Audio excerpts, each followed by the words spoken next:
Hidden beneath these quiet Herefordshire fields is a forgotten piece of Britain's Cold War history.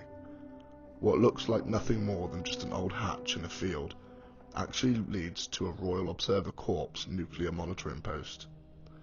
This is one of more than 1,500 built across the UK during the 1950s and 60s.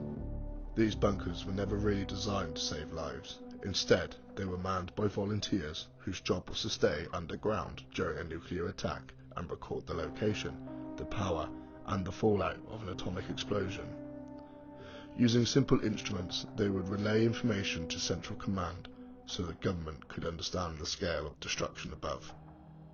Here, in this tiny space, 3 people at a time would be sealed in for weeks, knowing full well that if the bombs did fall, rescue was unlikely. By the early 1990s, as the Cold War ended, the Royal Observer Corps was stood down and the posts like this were simply abandoned. They were left to rust, flood, and then slowly disappear back into the landscape. Today, we're going inside one of these forgotten bunkers to see what's been left behind, and to uncover a chilling reminder of just how close Britain once stood to nuclear war.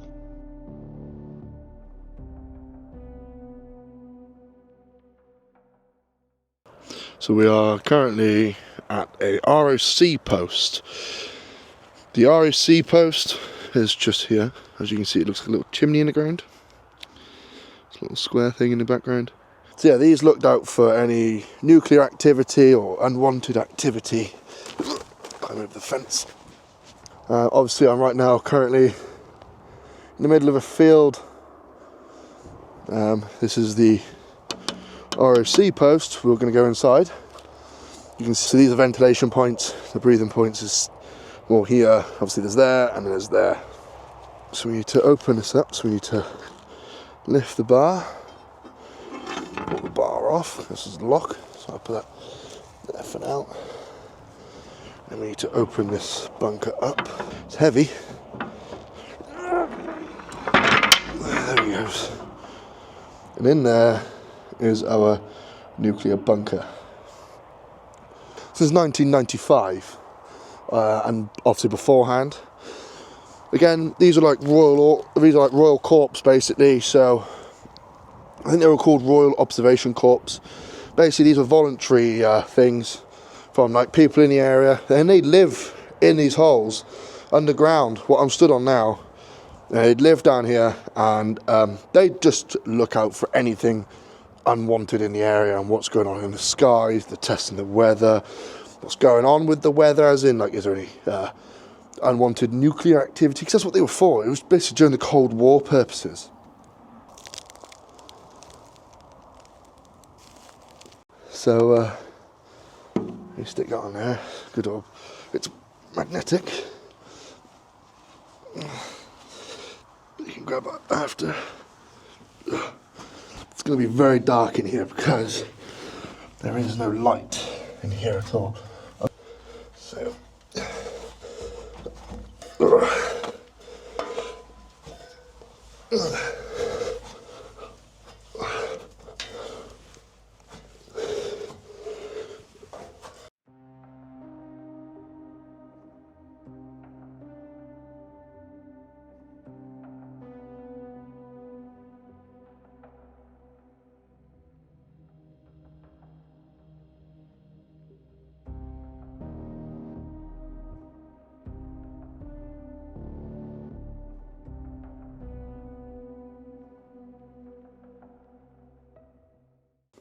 right, so here we are. We are in the ROC bunker. It's very echoey in here. There isn't a lot of room for anything in here. So here we go. So we have all the basic maps, so they can keep a lookout on what's going on. So Herefordshire district, and same here as Bromyard. So it's nice to see, like things like this that have been just kept, and not forgotten. Somehow it hasn't been destroyed. It's nice to see it that it's still in like really nice condition. I know there isn't a lot. There's nice stuff in here. It's nice to see that it's all in this condition like that. These are the beds. So like I said, they lived in here. You know, they'd spend a few days in here, then they'd swap over with someone else. But yeah, you know, they did sleep in here and live here. You know, here's the beds.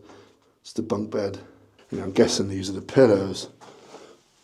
They don't look very comfortable, you know. But then back then, nothing was designed for comfort. You know, it was designed to look out to save our country. Some mirrors and some meta report forms. So there's like the codes for it all. You know, what if I put my torch down? To what to look for. You know, you got your observation time, time of observation. You know, for smoke haze, you'd have to use 04FU, that's the code. Or if someone radioed it to you and stuff like that. You know, and it's just crazy, you know, how this has all just been left and forgotten. You know, dustpan and brush, what's in here? Okay, it's just a spare light bulb, and there's a couple of animal carcasses in here. There's lots of them on the floor. But, you know, this is all animal carcasses and stuff like that, so it's just a nice little whiteboard. You know, it just tells you that people have been, you know, what to do, you know, be safe at all times. You've got 7 days, and there's like rats or something. I don't know if that's a code word for something, or if that genuinely is rats, because it's only used in capital letters, so I don't really know. There's another little map. So you've got Caerphilly, Newport, Chepstow, Hereford, Malvern, Ledbury, Leominster, Worcester. These are like little outlines of like how big the areas are to everything. Then they're coordinations as well. So like you've got numbers all at the side, and then you've got numbers all down the bottom, like a graph. You know, an X and Y, and then you've got numbers dotted on the maps itself. It's nice to see. I don't know if any power works or anything. I don't think it does. No power works. It's just understandable. I mean, it's been here for so many years. You've got like the visibility, the date on this, 1987. So 21st the 5th, 1987. You know, you've got like the wind again. It's all written. It's all handwritten. This one. So this is obviously your wind direction, your wind speed, weather, and visibility. So you've got visibility.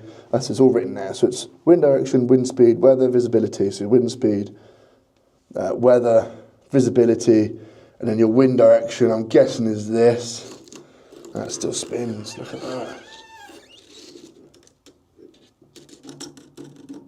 So, yeah, that's pretty cool though. Look at that. You've got an old tin, like an old food tin. By the looks of it, that's a fire blanket, by the looks. So that looks like a fire blanket. There's a word fire, just about make it out on that little label. So I'm guessing it's a fire blanket, just in case. I'm not too sure what this thing is. A hole that's been bowled out, so I don't really know what this piece of wood's for. It could have been for anything really. It could have been for food or something, or you know, I don't really know. So look at these pens. Look at these really old pens.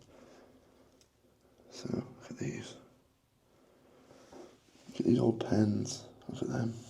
There's another one here. Leadership Trust, Ross on Y. It's another pen. There's another one here as well. There's 5 pens. Look at that. I don't know if these are original pens. Again, I don't know whose they are or anything like that. The Health and Safety at Work Act of 1974. So this actually tells you about your the ROC post. So I use this pen to point out where I'm going. So you've got your senior administration officers of the HQ of ROC, which is the chairman.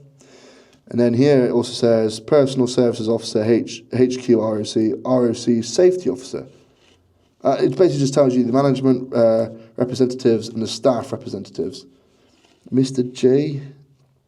Ketteringham of Combe Midland area. Okay. It's just signed off here by A.G. Foster, Observation Lieutenant, Group Safety Officer, a Group Commandant, and then HQ number 9 Group ROC. So, but yeah, look at that. That's incredible though, isn't it? You know, that is incredible. How like everything can just be left behind. Like you've got Malvern Hills over here, you've got Bromyard, I'll use the pen, so you've got Bromyard, obviously some ink splatter there. You've got Leominster, Malvern, Bromyard, and then Hereford will be down here somewhere. This map, it trickles off quite a lot far down. You've got some other things up here as well, look. So this is a letter. It's quite a thick piece. So it says, so I'll get the pen, I'll point it out. So you've got date of 1987, sorry. This is visit. This is a visit of where we are, okay? So you've got, dear Wendy, many thanks to you. Many thanks for an interesting and enjoyable visit to the post last evening. I was pleased to see high moral of the members and noted the good condition of the post. Moreover, I must compliment you on the way you have settled into your appointment, and in a particular way you have managed during the recent I don't know what that one says, but if any of you can tell me what that last word says, fandango? I'm guessing it says fandango, I don't really know. So I'm going to put that back up there. There's another one here.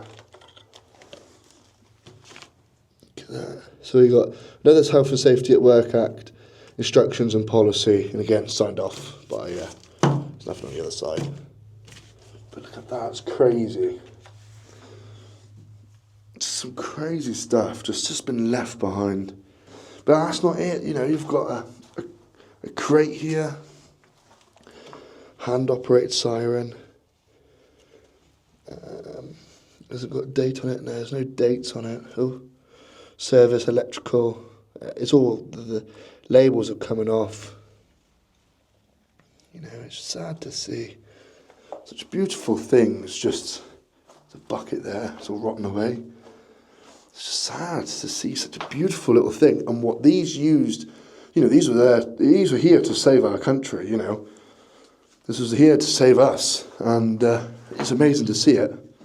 This is a logistics report. And then toiletries as well. Come with me up here. So obviously you've got ladders up to get back outside. And then this is the toiletry area by the looks. So that would be the toilet. It's not very nice, obviously brooms and stuff. Yeah, and then I'm guessing this was like the time of like how much power you can use. It still works.